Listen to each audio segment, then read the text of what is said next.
আছে ওদের জিকিরের প্রয়োজন হয় না। মোবাইল ওদের জীবনটারে ধ্বংস করে দিছে।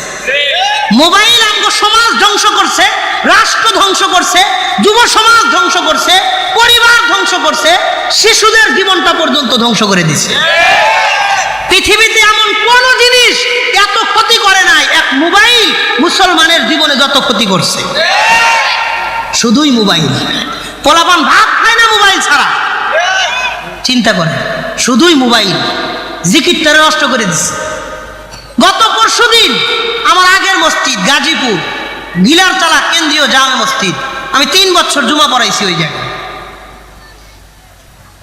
ওই জায়গার এক মুসল্লি আমার ফোন করে কান্দে দিছে, হুজুর আমার স্ত্রী মোবাইলে আর একজনের সাথে কথা বলতো, হোয়াটসঅ্যাপে মেসেঞ্জারে সরাসরি কথা বলতো, আমার কাছে ডকুমেন্ট আছে, প্রমাণ আছে। আমি বড় মোবাইলটা নিয়ে একটা বাটন মোবাইল কিনে দিছি।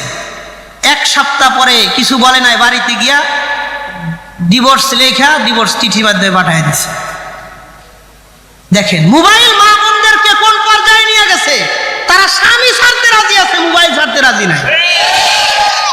স্বামী ছাইরা দিব নগদে, মোবাইল ছাড়তে পারবো না। যাদের হাতে মোবাইল আছে ওদের জিকিরের প্রয়োজন হয় না।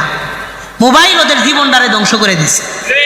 মোবাইল আমগো সমাজ ধ্বংস করছে, রাষ্ট্র ধ্বংস করছে, যুব সমাজ ধ্বংস করছে, পরিবার ধ্বংস করছে, শিশুদের জীবনটা পর্যন্ত ধ্বংস করে দিছে। পৃথিবীতে এমন কোন জিনিস এত ক্ষতি করে নাই এক মোবাইল মুসলমানের জীবনে যত ক্ষতি করছে। শুধুই মোবাইল। পোলাপান ভাত খায় না মোবাইল ছাড়া। চিন্তা করে, শুধুই মোবাইল জিকিরটারে নষ্ট করে দিচ্ছে। গত পরশুদিন আমার আগের মসজিদ গাজীপুর গিলারতলা কেন্দ্রীয় জামে মসজিদ, আমি 3 বছর জুমা পড়াইছি ওই জায়গায়। ওই জায়গার এক মুসল্লি আমার ফোন করে কান্দে দিছে, হুজুর আমার স্ত্রী মোবাইলে আর একজনের সাথে কথা বলতো, হোয়াটসঅ্যাপে মেসেঞ্জারে সরাসরি কথা বলতো, আমার কাছে ডকুমেন্ট আছে, প্রমাণ আছে। আমি বড় মোবাইলটা নিয়ে একটা বাটন মোবাইল কিনে দিছি। 1 সপ্তাহ পরে কিছু বলে নাই, বাড়িতে গিয়া ডিভোর্স লেখা ডিভোর্স চিঠি মাধ্যমে পাঠিয়ে দিছে। দেখেন মোবাইল মা বোনদেরকে কোন পর্যায়ে নিয়ে গেছে। তারা স্বামী ছাড়তে রাজি আছে, মোবাইল ছাড়তে রাজি নাই। স্বামী ছাইরা দিব নগদে, মোবাইল ছাড়তে পারবো না। মোবাইল আমি আর আগে লাগাতার 4 সপ্তাহ মা বোনদের ব্যাপারে মসজিদে বয়ান করছি। 4 সপ্তাহ। আল্লাহ যদি আমার বাঁচায় রাখে, মোবাইল আমাদের কি কি ক্ষতি করছে। মোবাইল মানুষকে কয়শো বছর পিছায় দিছে, জাহান্নামের দিকে কতটুকু আগায়া দিছে, আমি এই বিষয়ে বয়ান করবো ইনশাআল্লাহ। শুধুই মোবাইল মানুষের জীবন তছনছ করে দিছে, সমাজ তছনছ করে দিছে, পরিবার ধ্বংস করে দিছে। This is mobile. কথা কন ঠিক কিনা? আল্লাহ আমাদের মোবাইলের ফিতনা থেকে আমার যুবক ভাইদেরকে আল্লাহ হেফাজত করে। অধিকাংশ মানুষ মোবাইল ব্যবহার করে না, মোবাইল তাদেরকে ব্যবহার করে।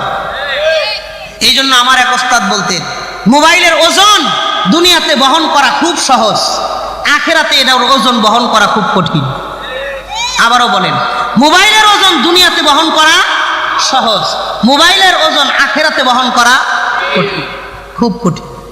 আমার পরিবার একটা বাটন মোবাইল চালায়, ছোট, 700 টাকা দাম। 700 টাকা দাম। আমার এই মোবাইলটার দাম 12,000 টাকা। আমি এটা 3 বছর যাবত চালাই। মাঝে মধ্যে ধাক্কা দিলে 1 মিনিট পরে কাম করে, হ্যাং মারা থাকে, তারপরেও পাল্টাই না। আমি চাইলে প্রত্যেক সপ্তাহে 2টা করে আইফোন, ওই কত এখন কতটা বেড়েছে, 17 প্রো ম্যাক্স কিনতে পারি। আমার আল্লাহ ওই সামর্থ্য দিছে। হ্যাঁ, 17, 18 প্রো ম্যাক্স আইফোন আমি প্রত্যেক সপ্তাহে 2টা করে কিনতে পারি। বিশ্বাস হয় না আপনাকে? আমার দিনে 1 লাখ টাকাও ইনকাম হয়, মানুষ আমার হাতিয়ে দেয়। আমি জীবনে কোনোদিন কন্ট্রাক্ট করি নাই, জীবনে কোনোদিন বাজেট করি নাই, করবও না। আল্লাহ তো আমার সম্মান কমায় নাই, সম্মানের মালিক কে? আমি চাইলে সপ্তাহে 2টা করে আইফোন কিনতে পারি, প্রত্যেক সপ্তাহে। আমার নিজস্ব গাড়ি আছে, নিজস্ব বাড়ি আছে, নিজস্ব জায়গা জমি আছে, সব আছে আলহামদুলিল্লাহ। কিন্তু আমি মোবাইল চালাই, সর্বনিম্ন জরুরত যেটা দিয়ে পূরণ হয় শুধুই সেটা। কেন? যেন মোবাইল আমারে ব্যবহার করতে না পারি, আমি যেন আমার জরুরতে মোবাইলটা ব্যবহার করতে পারি। এই জন্য আপনি নিজের হিসাবটা নিজে আমি করব, আপনি করবেন যে আমি কি মোবাইল ব্যবহার করি না মোবাইল আমারে ব্যবহার করে। আল্লাহ এই পার্থক্যটা আমাকে বোঝার তৌফিক দান করে। একটা মোবাইলের কারণে আমাকে আখিরাত ধ্বংস হোক, এটা আমরা চাই?